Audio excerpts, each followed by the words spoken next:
Burns here with the Garden State Athletic Network. I'm here with Coach Gruzdis and his team, the Whippany Park Wildcats, on the winning side of a 40-14 victory. And Coach, ahead of the season, Tyler Eaton is number 4 on your quarterback depth chart. And what does he do when you need him the most but roll in here? And he appeared calm, cool, and collected and led his team to a blowout victory at homecoming. Talk to me a little bit about the week leading up to this one, and just kind of what you did to prepare Tyler and what he did for himself to be prepared, and just talk about the job he did tonight. Sure. Well, to back up on what you just said, Tyler was not even on the quarterback. He was an X. He was a receiver. He was backing up Justin at the X. We had an injury in the preseason to our other freshman quarterback, who was going to be the backup. He was QB2. And I needed a quarterback, and I asked Tyler, heads up kid, good X's and O's, and I asked him, I need a quarterback for JV, right? So 4 weeks ago, we converted Tyler to quarterback. So he was a receiver. And, our motto is hold the rope, and hold the rope means, being a good teammate and doing whatever you need to do.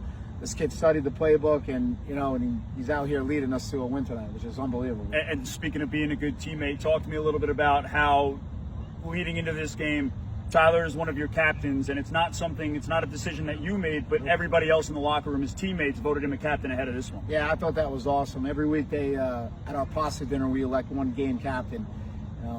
Typically, they run through the seniors a little bit. They knew what we were up against. Again, Tyler was never a quarterback. We're on our 4th quarterback with these crazy injuries, and they had confidence in him.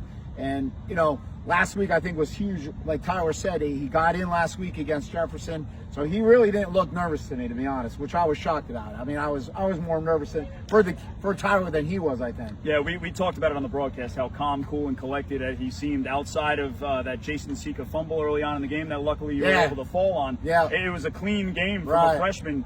I mean, he's listed as 5'9", 140 pounds on the depth chart, and this kid is coming in here going up against grown men, so it was awesome to see. This offense is hard to, you can't just... Oh, absolutely. Right, we do a lot of things. So. That leads into my next question, is where you're trying to run the ball down people's throats more often than not. It was awesome to see the different wrinkles that you had when in big spots here in this game. Yep. Most notably, I would say the pitch and throw to Darian Jackson, who found Justin Getzinger in the end zone. Is that a play that you guys have been keeping in your back pocket, and you figured, you know what, this is kind of a big moment here? Talk me through the thought process. Yeah, so it's rocket sweep. So we've been running that play, all summer and early on, but we gave Darren the option. He has an option to either run that or pass that. So, Darren's super fast, and if you're going to come up like they did there, then he can throw the ball too. He throws the ball very well.